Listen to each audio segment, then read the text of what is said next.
सभी मित्रों का स्वागत है एक बार पुनः एक कंप्लीट क्लास परिवार में। आज की हमारी टॉपिक है बीटीसी परीक्षा प्रश्न पत्र द्वितीय वर्ष तृतीय सेमेस्टर 2017 गणित शिक्षण के बारे में। तो चलिए बिना किसी देरी के आज की अपनी इस टॉपिक के बारे में पूरी चर्चा करते हैं और पूरी जानकारी लेते हैं। यह प्रश्न पत्र 1 घंटे का होता है और इसमें जो पूर्णांक होता है वह 25 अंक का होता है। बहुविकल्पीय प्रश्न 5 क्वेश्चन आते हैं और 5 क्वेश्चन में आपको पहला क्वेश्चन दिया गया है 16:8 समानुपाते 8 अनुपाते यक्स हो तो यक्स का मान।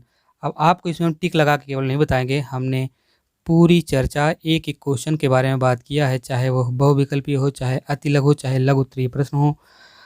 तो चलिए स्टार्ट करते हैं आज की अपनी टॉपिक, जो कि बहुत ही इम्पॉर्टेंट होने वाली है हर एक एग्ज़ाम के दृष्टिकोण से, हर एक स्टूडेंट के लिए जो जिसके एग्ज़ाम में मैथ आएंगे, जो वनडे एग्ज़ाम की तैयारी कर रहा है, क्योंकि हर एक क्वेश्चन के बारे में पूरी जानकारी दी गई है। आप इस वीडियो पे कम से कम 10 मिनट बने रहिए, आपको पता खुद ही चल जाएगा कि यह टॉपिक आपके लिए कितना इम्पॉर्टेंट होने वाली है। बीटीसी परीक्षा प्रश्न पत्र के बारे में आज हम बात करेंगे। Previous year question paper set तृतीय सेमेस्टर 2017 में जो एग्ज़ाम हुआ था गणित शिक्षण से संबंधित यह पेपर सेट है, जिसमें पहला क्वेश्चन आपको देखने को मिलेगा कि यदि 16:8 समानुपाते 8 अनुपाते यक्स हो तो यक्स का मान बताइए। तो इस तरह का जब क्वेश्चन आपको दिया गया हो तो आपको कुछ नहीं करना है, आपको क्या करना है कि बाह्य पदों का गुणनफल बराबर होता है इस तरह के क्वेश्चन में मध्य पदों के गुणनफल के। आप बाहर बाहर का गुणा करा दीजिए और अंदर अंदर का गुणा करा देंगे, तो आपको प्राप्त होगा कि आप जब 16 का गुणा यक्स में कराएंगे तो आपको मिलेगा 16x, और अंदर गुणा कराएंगे 8 का गुणा 8 में तो आपको प्राप्त होगा 8 गुणे 8। ठीक है, आगे जब आप बढ़ेंगे तो आपको क्या मिलेगा कि यह 16 जो इधर गुणा में है उधर चला जाएगा तो भाग में हो जाएगा, और यहाँ बचेगा केवल यक्स, और इधर बचेगा 8 गुणे 8 बटे 16, क्योंकि उधर से 16 गुणा में था आया इधर तो हो गया भाग में यहाँ।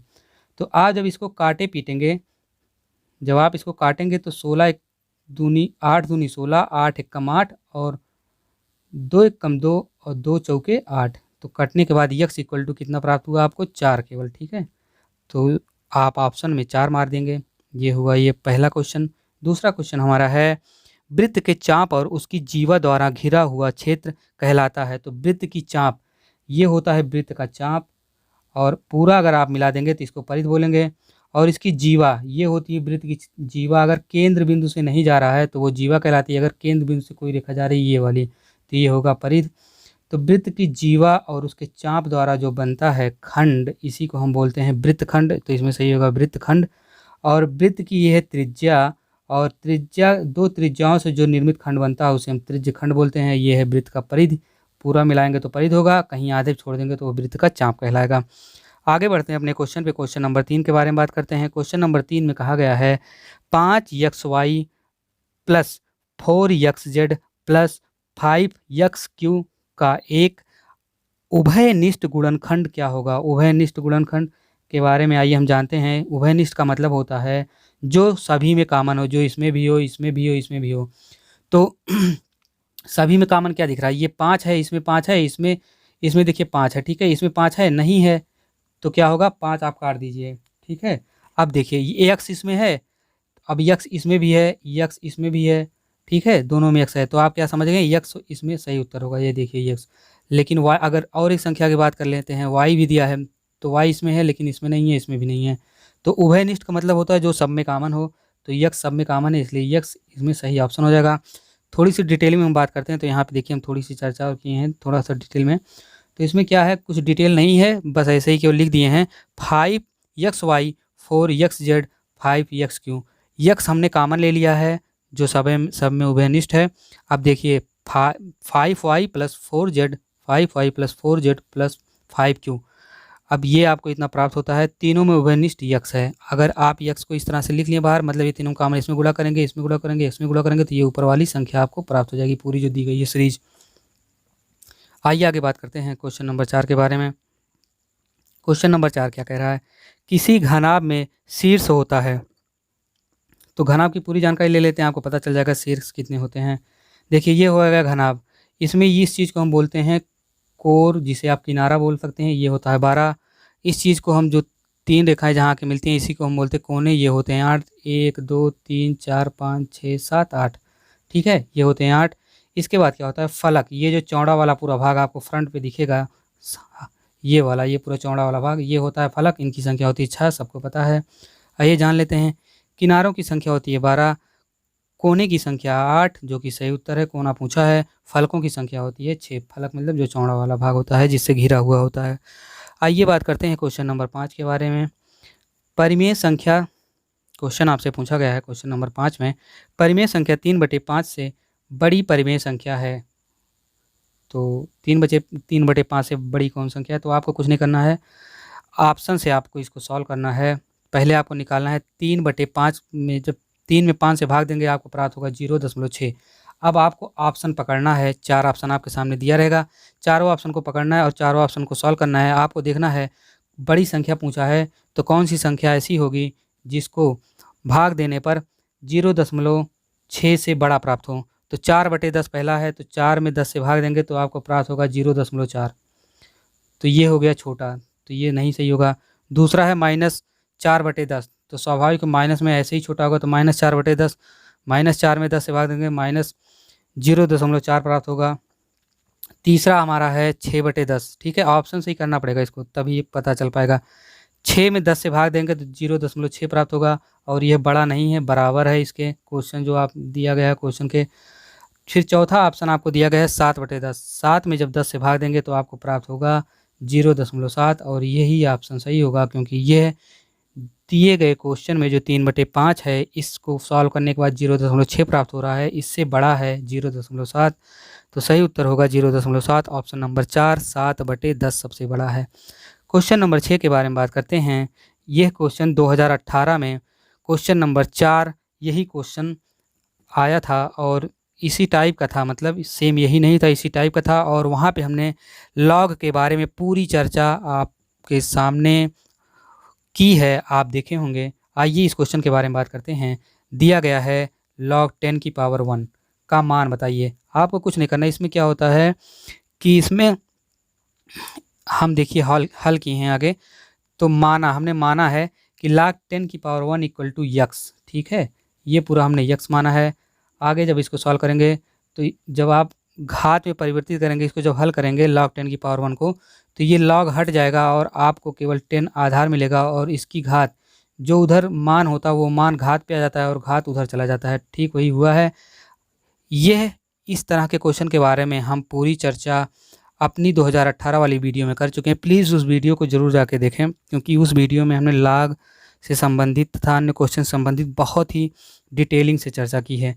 तो इसमें क्या है, आगे जब आप प्रोसीड करेंगे इस क्वेश्चन को तो आपको मिलेगा 10 की पावर यक्स, ये जो उधर मान है यक्स वो घात पे आ जाता है और घात उधर चला जाता है और log हट जाता है, बस यही इतना केवल इसमें होता है। तो क्या प्राप्त होगा आपको अगली लाइन में, यक्स की पावर 10 = हो जाएगा 10 की पावर 0, ठीक है। किसी लॉग में क्या होता है, किसी भी संख्या की घात अगर 1 है तो उसका मान 0 होता है, तो 10 की पावर यहाँ 0 हो जाएगा, इसको आप इतना लिख सकते हैं। और जब आधार समान हो, दोनों तरफ बराबर के, हमने अपनी पिछली वीडियो में बताया है कि जब बराबर के दोनों तरफ आधार समान हो तो घातें आपस में बराबर हो जाती हैं, तो यक्स बराबर 0 हो जाएगा। दोनों पक्षों के आधार समान होने पर घातें बराबर होती हैं, ये देखिए हमने लिखा भी है।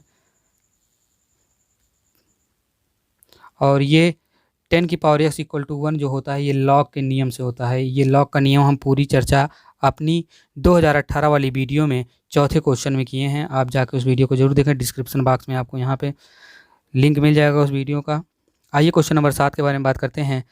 लाभांश शेयर के किस मूल्य पर दिया जाता है? तो लाभांश जो लाभ होता है वो शेयर मतलब शेयर के किस मूल्य पर दिया जाता है, तो आइए बात करते हैं इसके बारे में। लाभांश शेयर के प्रारंभिक मूल्य पर दिया जाता है, ठीक है। लाभ, इसका सिंपल आंसर होता है लाभांश जो होता है शेयर के प्रारंभिक मूल्य, मतलब जैसे कोई सामान आप लिए हैं तो लाभांश मतलब लाभ किस पर दिया जाएगा, अंकित मूल्य पर दिया जाएगा, क्रय मूल्य पर थोड़ी लाभ आप दे पाएंगे, ठीक है। उसका अंकित प्राइस जो है कुछ ज़्यादा अंकित करेंगे फिर आप उस पर छूट देंगे, अब ये थोड़ी नहीं जितने खरीदेंगे उसी में आप छोड़ देंगे तो आपका नुकसान होगा ना। आइए हम बात करते हैं क्वेश्चन नंबर 8 के बारे में।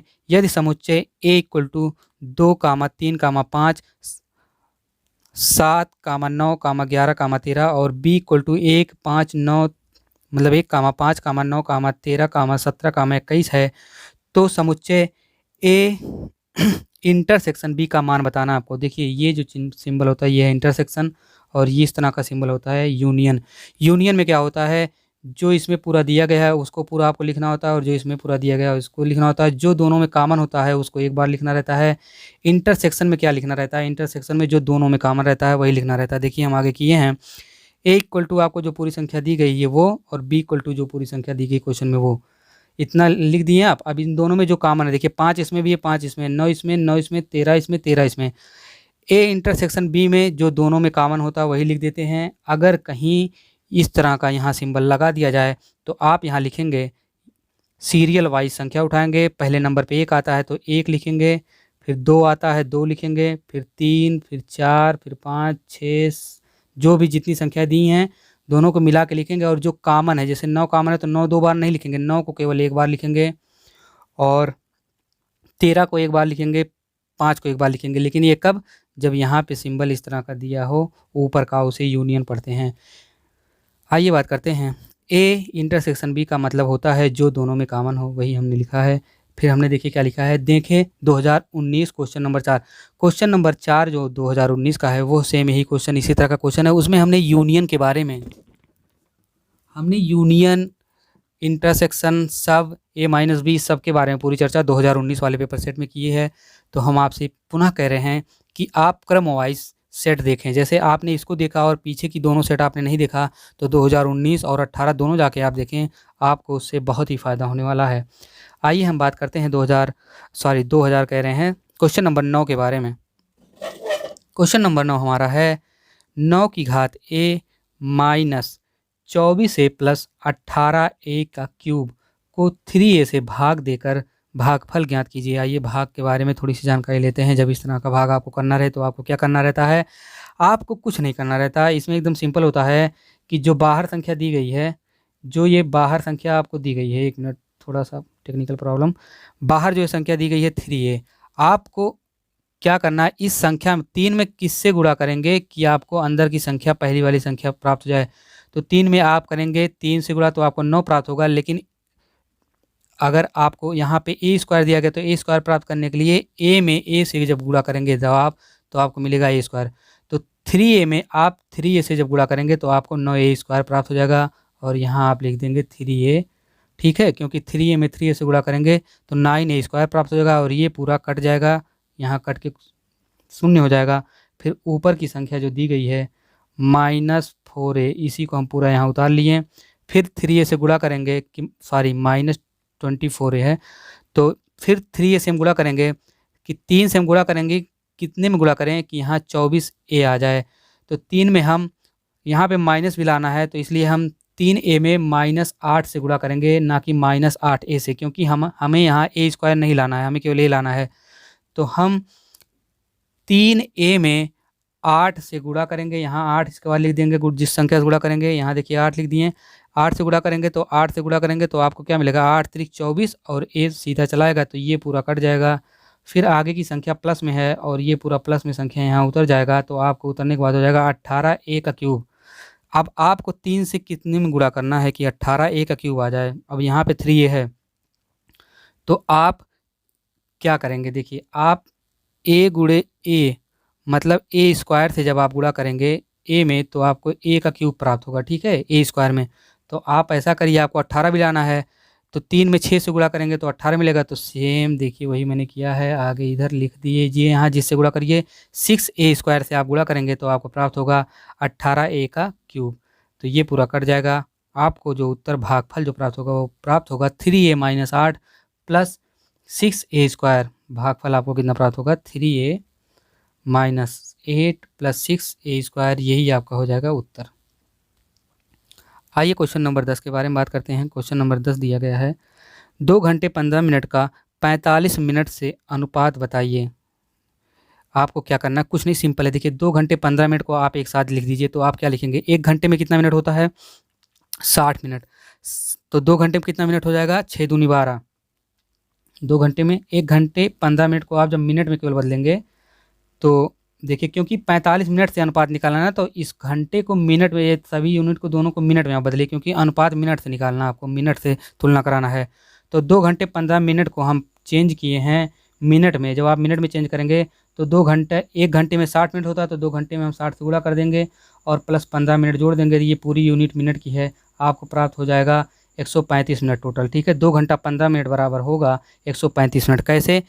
1 घंटा बराबर 60 मिनट, 2 घंटा बराबर 6 दूनी 12 है 120 मिनट, और 15 मिनट और जोड़ेंगे तो कितना हो जाएगा 135। ठीक है, 135 मिनट आपको प्राप्त हो गया। आगे बढ़िए, आप क्या कह रहा है 45 से अनुपात, आपको बोल रहा है कि 45 से अनुपात निकालिए दोनों का अनुपात, तो उसी में 45 से भाग दे दिए। 135 में 45 से आप भाग देंगे तो 45 से कम 45 और 45 तियाँ 135 होगा, मतलब 3/1 आपको प्राप्त होगा। और अनुपात के रूप में आप इसको जब लिखेंगे तो 3:1, मतलब ऊपर की संख्या जो अंश होती है, ऊपर अंश होता है भिन्न में, नीचे हर होता है। ठीक है, तो अंश अनुपाते हर लिखा जाता है हमेशा। भिन्न का जो मान अनुपात में जब आप उसको लिखेंगे तो पहले अंश लिखेंगे फिर हर, तो अनुपात में जो मान प्राप्त होगा वो 3:1 प्राप्त होगा।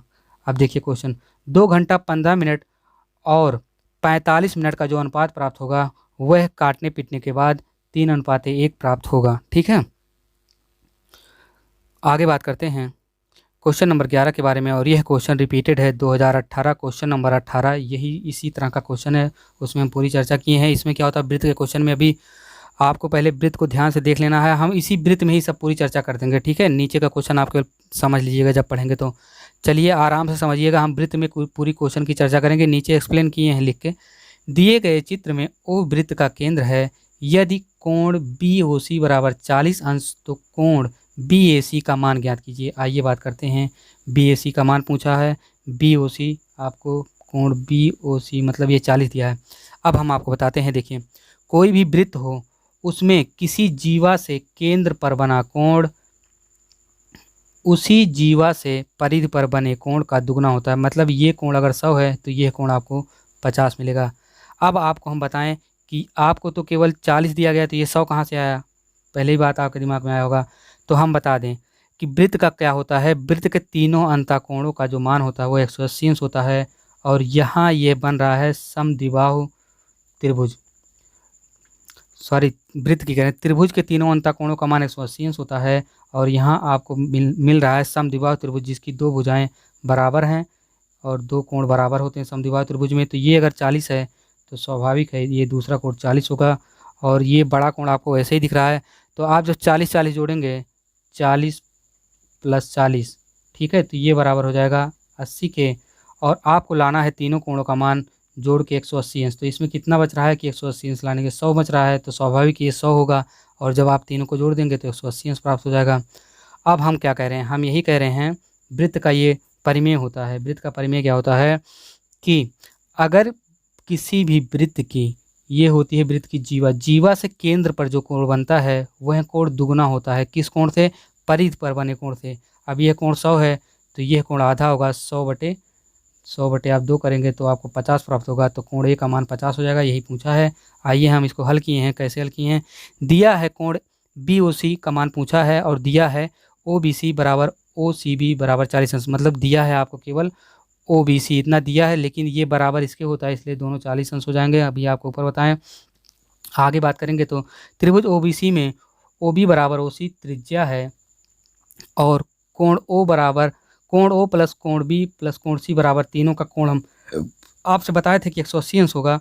और आगे जब आप बढ़ेंगे तो आगे बढ़ने के बाद आपको क्या प्राप्त होगा, कोण ओ जो है वह बराबर है 180 अंश माइनस कोण बी माइनस कोण सी, जब आपस में सबको घटाएंगे वही 100। देखिए हम आराम से बताए थे, यहाँ पूरा एक्सप्लेन किए कैसे लिखा जाएगा। फिर आगे जब बढ़ेंगे आपको 100 मिल गया। अब परिमेय से जो ऊपर का जो कोण का मान कैसे परिमेय से निकलता है, परिमेय होता है किसी जीवा द्वारा केंद्र पर बना कोण परिधि पर बने कोण का दुगना होता है, वही चीज़ हम आपको ऊपर बताए थे। अब इसको लिखे हैं, मेंशन किए हैं, आपको लिखना है इसी तरह से, इसलिए आप उसको देखते रहिएगा कि इसी तरह से आपको लिख के बताना, आप वहाँ एक्सप्लेन नहीं करेंगे, ठीक है, वहाँ आपको लिखना रहेगा। तो आप लिखेंगे कोण बी ओ सी बराबर 2 कोण बी ए सी, ठीक है, मतलब ये कोण ए का मान है, ये पूरे कोण ए का मान है, मतलब ये दुगना होता है ना, वही हम बताए थे आपके। फिर कोण बी ए सी बराबर होगा कोण बी ओ सी अपान 2, मतलब इसी कोण का आधा आप कर देंगे तो इस कोण का मान आ जाएगा बी ए सी का मान, और आधा करेंगे तो आप 100 का आधा हम बताए थे आपसे। देखिए वहाँ बोले थे 100 का आधा कैसे आप किए, 100 का आधा करेंगे 50, तो कोण आपको बी ए सी का मान 50 प्राप्त हो जाएगा। आइए आगे बात करते हैं। देखिए आपको समझ में कम आया होगा हमको लगता है, क्योंकि चित्र दिख नहीं रहा है। तो इसमें क्या करना है, देखिए आप पहले चित्र बना लीजिए, फिर जो हम लिखे हैं लेक्चर दिए हैं चित्र पे आप लेक्चर को सुन लीजिए, आपको समझ में आ जाएगा। इसलिए पहले चित्र बनाइए फिर लेक्चर को देखिए। क्वेश्चन नंबर 12 के बारे में बात करते हैं। क्वेश्चन नंबर 12 दिया गया है 2 की पावर 5 गुणे 16 की घात -2 भागे 2 की घात 3 को सरल करो। चलिए आइए सरल करते हैं। तो आपको क्या प्राप्त होगा, आगे जब इसको प्रोसीड करेंगे तो सेम सबको ऐसे लिख दे, 2 की पावर 5, फिर ब्रैकेट में 16 को हम तोड़ेंगे तो 2 की घात 4 हो जाएगा और पूरे की घात -2 आपको ऐसे लिख देना है। अपान भागे कर देना है, 2 की घात -3 से आप भाग देंगे। अब देखिए हम यहाँ पे मेंशन किए क्या, यहाँ पे मेंशन किए हैं आधार बराबर करने के लिए 2 की घात 4 लिखेंगे। जो 16 को हम आधार बराबर करने के लिए इसका आधार बराबर करने के लिए 16 को तोड़ देंगे, मतलब 2 गुणे 2 गुणे 2 कर देंगे, 2 दूनी 4 दूनी 8 दूनी 16, मतलब 4 बार 2 का गुणा करेंगे तो 2 की घात 4 प्राप्त होगा, वही बराबर 16 के हो जाएगा। उम्मीद करते हैं समझ गए होंगे आप। फिर यहाँ आपको मिलेगा 2 की घात 5, 2 की घात 4 दूनी ये गुणा हो जाता है। हमने आपको पहले ही बताया था घात की घात अगर आप जब जहाँ दिया हो वहाँ घातें गुणा में हो जाती हैं और माइनस प्लस का चिन्ह आपस में ब्रैकेट खुलने पर बदलता है। तो यहाँ माइनस और प्लस का चिन्ह जब आपस में गुणा होते हैं तो वो माइनस का चिन्ह हो जाता है। तो यहाँ -8 हो जाएगा 2 की घात। और इस तरह के क्वेश्चन के बारे में हम अपने वीडियो नंबर फर्स्ट में तो 2019 का क्वेश्चन पेपर सेट है उसमें किया है कि गुणा में घातें जुड़ती हैं, गुणा में घातें क्या होती हैं, जुड़ती हैं, भाग में घातें क्या होती हैं, घटती हैं, और घात की घात में क्या घातें होती हैं, गुणा में हो जाती हैं। और पूरी चर्चा एग्जाम्पल के साथ किया है, तो आप वहाँ जाके वीडियो देखिए, आप समझ जाएंगे कि 2 की घात 4 और पूरे की घात -2 है तो ये कैसे 2 की घात -8 आ गया। हम यहाँ भी बता रहे हैं 2 की घात -8 इसलिए आया है क्योंकि जो घात की घात होती है वहाँ पे घातें जो होती हैं वो आपस में गुणा हो जाती हैं और माइनस प्लस का सिंबल आपस में बदलता है। जैसे माइनस और प्लस है तो वह माइनस हो जाएगा, प्लस प्लस है तो मतलब इस तरह से गुणा करने पे आप घातें जो है बदलती हैं। आगे प्रोसीड करेंगे क्वेश्चन तो क्या होगा, इसको जब आगे बढ़ाएंगे तो 2 की घात 5 प्लस, देखिए आधार समान होने पे एक आधार लेंगे, इसके बाद घातों को आपस में, अब यहाँ गुणा है, हमने कहा गुणा में घातें जुड़ती हैं, या घात की घातें गुणा हो गया था, अब यहाँ गुणा का चिन्ह लगा है, भाग लगा होता तो यहाँ पे घातें घट जाती। यहाँ पे गुणा का चिन्ह है तो आधार समान होने पर एक आधार लिखेंगे, आप एक आधार उठाइए। ये 2019 के क्वेश्चन खूब अच्छे से बताया गया है इन सब चीज़ों के बारे में, ज़रूर जाके देखिए, बहुत इंपॉर्टेंट है। तो एक आधार आप लिखेंगे, इसके बाद ये जो दोनों घातें हैं इन दोनों घातों को गुणा है यहाँ पे चिन्ह, इसलिए दोनों घातें आपस में जुड़ जाएंगी तो 5 + -8 हो जाएगा। ठीक है, अब इसमें जो सिंबल बड़ा होगा, -8 बड़ा है +5 से, तो -8 कितना बड़ा है, -3, +5 से -8 कितना बड़ा है, -3 बड़ा है। ठीक है, तो -3, 2 की घात -3 आप लिख देंगे और नीचे क्या लिखेंगे, नीचे 2 की घात -3 लिखा ही है तो 2 की घात -3 ऊपर हो गया, 2 की घात -3 दोनों को आप काट देंगे दोनों बराबर, तो आपको प्राप्त हो जाएगा 1, यही सही उत्तर होगा। आइए आगे बात करते हैं क्वेश्चन नंबर 13 के बारे में। क्वेश्चन नंबर 13 में पूछा गया है एक ईंट की लंबाई, चौड़ाई व मोटाई क्रमशः 25 सेंटीमीटर, 10 सेंटीमीटर व 7.5 सेंटीमीटर है। एक 5 मीटर लंबी, 3.5 मीटर ऊंची व 33 सेंटीमीटर मोटी दीवार बनाने में कितने ईंट लगेंगे। तो आइए बात करते हैं क्या होगा इसमें। ईंट की लंबाई 25 सेंटीमीटर और चौड़ाई 10 सेंटीमीटर दिया गया है। ठीक है, एक ईंट का आयतन जब आप निकालेंगे, एक ईंट का आयतन पूरा निकालिए, इसके बाद उसको पूरे कमरे के जिस चीज़ का निकालना हो क्षेत्रफल एक ईंट से भाग दीजिए, एक ईंट के पूरे आयतन से। तो देखिए एक ईंट का आयतन जो होगा, लंबाई गुणे चौड़ाई गुणे मोटाई, ये होता है आयतन। तो आयतन क्या हो जाएगा आपका, 25 × 10 × 7.5 सेंटीमीटर, सब चीज़ का गुणा कर देंगे जब, तो ये ईंट का आयतन प्राप्त हो जाएगा आपको। अब इसको हम पूरा गुणा करके नहीं निकालें क्योंकि आगे आराम से भाग देने में आसानी होगी। दीवार की लंबाई 5 सेंटीमीटर दिया है, चौड़ाई 3.5 सेंटीमीटर, तो मीटर दिया गया है, दोनों को सेंटीमीटर बदलेंगे तो ये 500 हो जाएगा, गुणे 100 से इसमें गुणा करेंगे, सेंटीमीटर में परिवर्तित हो जाएगा, इसमें भी गुणा करेंगे 100 से, तो दशमलव हटने के बाद ये 350 प्राप्त हो जाएगा। ठीक है, सेंटीमीटर मीटर की क्लास हमारी हुई है, बहुत अच्छे से हमने बताया 2019 के पेपर में, बहुत अच्छे से आप ज़रूर देखिए पेपर जाके 2019। फिर मोटाई क्या होगी, मोटाई 33 सेंटीमीटर है। आगे जब बात करेंगे दीवार का आयतन निकालेंगे, लंबाई चौड़ाई ऊंचाई, तो इतना आपस में जब सबका गुणा करेंगे 500 350 33, ये हो गया दीवार का आयतन। ठीक है, इसको ऐसे रहने दीजिए, गुणा मत करिए। ईंटों की संख्या पूछा आपसे, अब ईंटों की संख्या के लिए क्या करना पड़ेगा आपको, दीवार का आयतन जो है उसी आयतन में एक ईंट के आयतन से भाग देंगे, एक ईंट के आयतन से, मतलब उसका जो पूरा एरिया है, जब आप किसी ईंट को रखते हैं जितना एरिया वो कवर करता है, उसी पूरे एरिया से दीवार के पूरे एरिया, मतलब पूरा जो ये दीवार का एरिया पूरा बनता है उसमें जब भाग देंगे तो आपको क्या मिल जाएगा, कुल ईंटों की संख्या मिल जाएगी। ठीक है, तो क्या है कि आगे हमने निकाला ही है, जो दीवार का आयतन है वो है 5 गुणे 350 गुणे 33। देखिए हमने गुणा करके एक साथ नहीं लिखा था, ये चीज़ सेम ऐसे ऊपर ही था। एक ईंट का आयतन क्या था, 25 गुणे 10 गुणे 7.5। इससे जब आप भाग देंगे तो आपको काटने पीने के बाद मिलेगा 3080। यही होगा कुल ईंटों की संख्या। 3080 ईंटें इसमें लगे हैं। यहाँ पे आप काटेंगे तो एक जीरो से एक जीरो काट देंगे और 25 से 500 काटेंगे तो 25 बार जाएगा। यहाँ 500 को 25 से काटेंगे, 25 25 सहिया में 500 होता है। ठीक है, तो आपको मिल जाएगा 3080, उत्तर आपका हो जाएगा। आइए आगे बात करते हैं क्वेश्चन नंबर 14 के बारे में। रुपये 5000 का 10% वार्षिक ब्याज की दर से 3 वर्ष का चक्रवृद्धि ब्याज ज्ञात कीजिए। चक्रवृद्धि ब्याज क्या होता है, इसमें क्या दिया गया, आपको दिया है मूलधन P और दर दिया गया है R 10% और समय 3 वर्ष। और चक्रवृद्धि ब्याज का फार्मूला होता है A=P1+R/100 आइए इस फार्मूले में रख के निकालते हैं। तो P की जगह 5000, 1+R की जगह 10/100 और T की जगह 3। तो आइए जब इसको सॉल्व करेंगे तो आपको प्राप्त होगा, इसको जब आपस में एक एक ये कट जाएगा और 10 का इसमें एक गुणा हो जाएगा, 10 से कम 10 और यहाँ से एक जुड़ जाएगा, तो ये हो जाएगा 11/10 पूरे की घात 3। आगे जब आप सॉल्व करेंगे तो 11/10 को 3 बार आप गुणा करेंगे, मतलब 5000 गुणे 11 गुणे 11 गुणे 11, क्योंकि यहाँ घात 3 लिखा है, और नीचे 10 को भी 3 बार गुणा करेंगे, 1 2 3। फिर इसको काटेंगे, 1 0 2 0 3 0 3 0 इसमें से उड़ा दीजिए, इसको गुणा कर दीजिए सब आपस में, आपको मिलेगा 6655 6655 रुपये। ठीक है, ये हुआ मिश्रधन। ये मतलब होता है मिश्रधन, इसमें ब्याज प्लस मूलधन दोनों इंक्लूड है। अब आपसे पूछा है ब्याज, तो ब्याज निकालने के लिए आप क्या करेंगे, मिश्रधन ये जो पूरी संख्या इसमें से 5000 घटा देंगे जो कि आपका मूलधन है। तो 5000 6,655 में से घटाएंगे तो आपको मिलेगा 1655 रुपये। यही होगा चक्रवृद्धि ब्याज और यही होगा आपका उत्तर। क्वेश्चन नंबर 15 के बारे में बात करते हैं, जो कि दिया गया है 12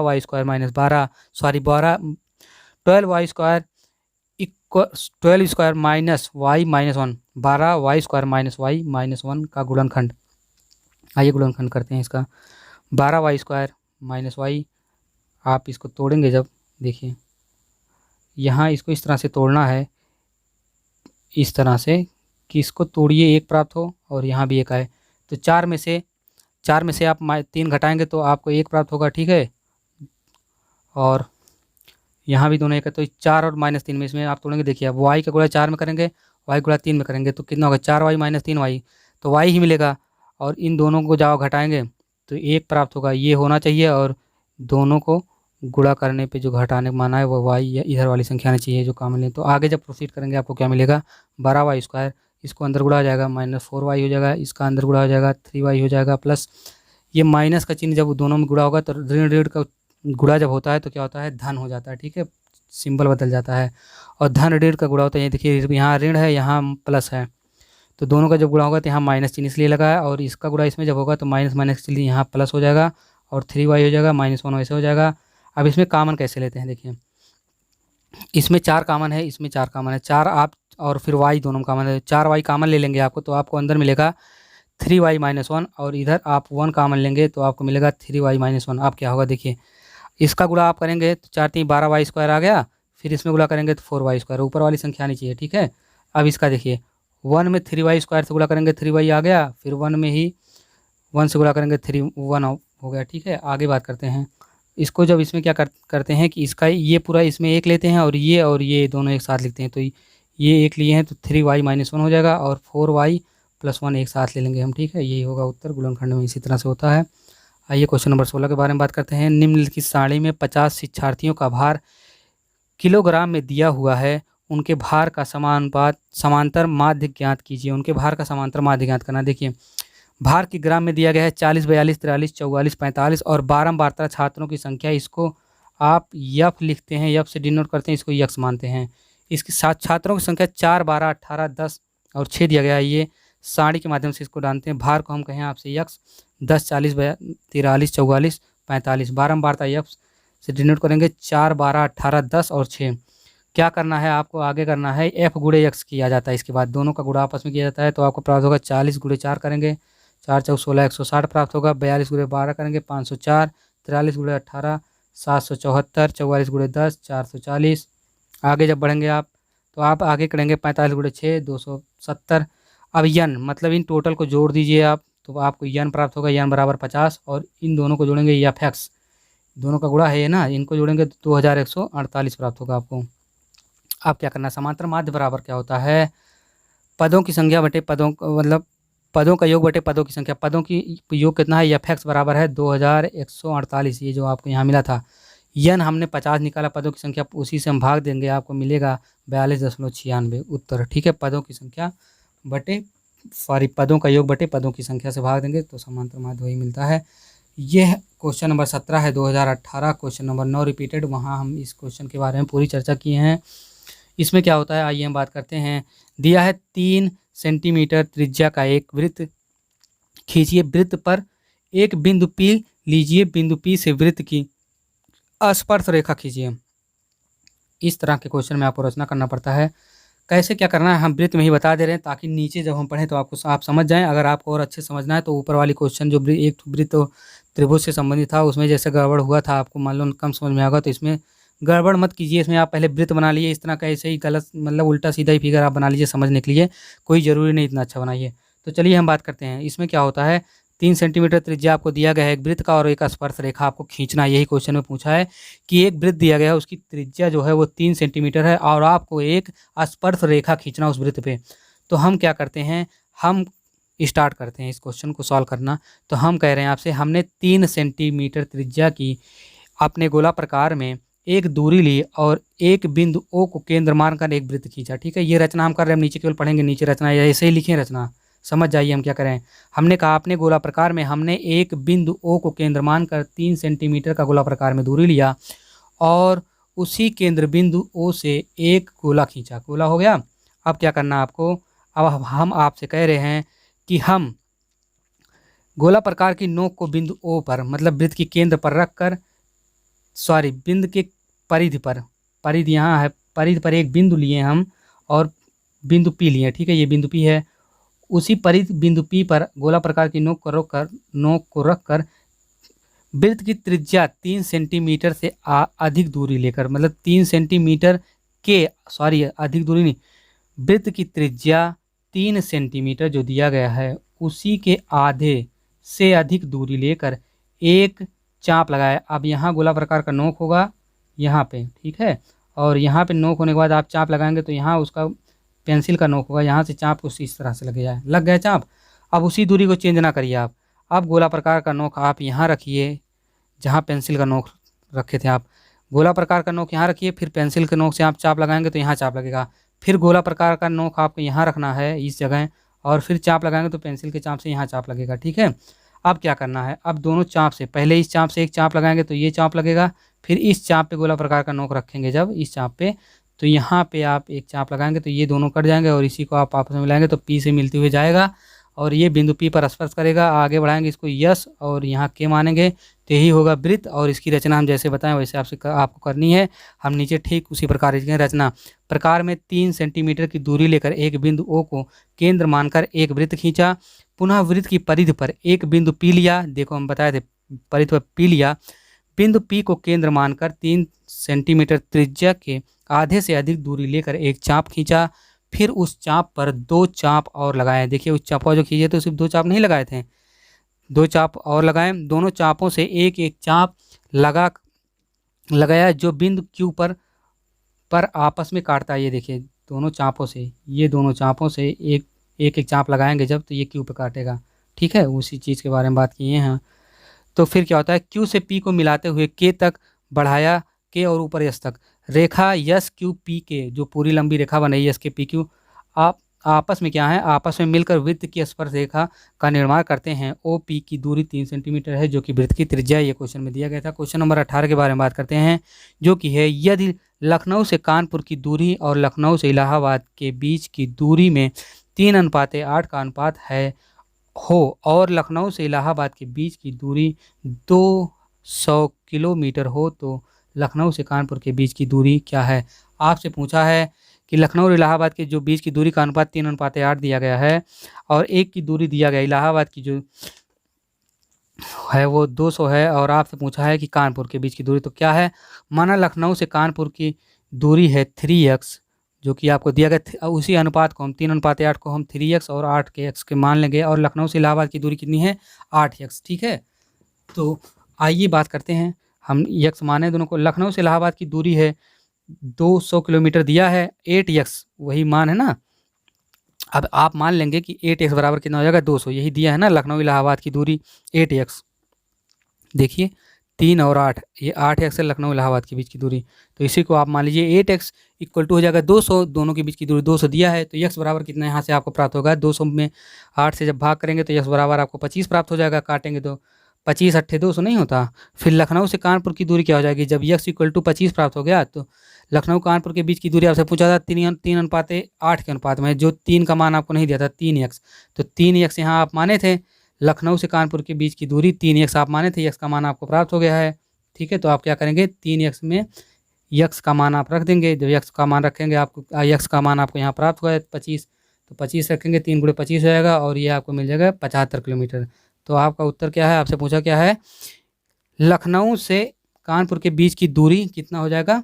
3x मतलब 75 किलोमीटर। ठीक है, समझ गए होंगे। आराम से क्वेश्चन देखिएगा, फिर से समझ लीजिएगा अगर नहीं समझ पाएंगे तो। बस आज की टॉपिक यहीं तक थी। अगली वीडियो 2016 पे बनेगा कल। सभी को नमस्कार, धन्यवाद, बाय बाय। और देखिए एक चीज़ मैं कहना चाहूँगा कि क्वेश्चन रिपीट हो रहा है, और मतलब देखिए हूबहू अंक तो वही नहीं है, लेकिन उसी टाइप के क्वेश्चन रिपीट हो रहे हैं, एग्जाम में रिपीट होते भी हैं। तो उन सभी क्वेश्चन के बारे में हम अपनी सभी वीडियो में चर्चा की है। तो इसलिए हम आपसे एक बार पुनः कहेंगे कि आप 2019 का अगर और 18 का वीडियो नहीं देखे हैं तो प्लीज़ जाके उस वीडियो को, इसको देखने के बाद ज़रूर देखें। आपको बहुत फ़ायदा होने वाला है, क्योंकि हर एक वीडियो में हम अलग तरीके से अलग अलग चीज़ें बताए हैं सभी क्वेश्चन के बारे में, और पूरी डिटेलिंग बताए हैं।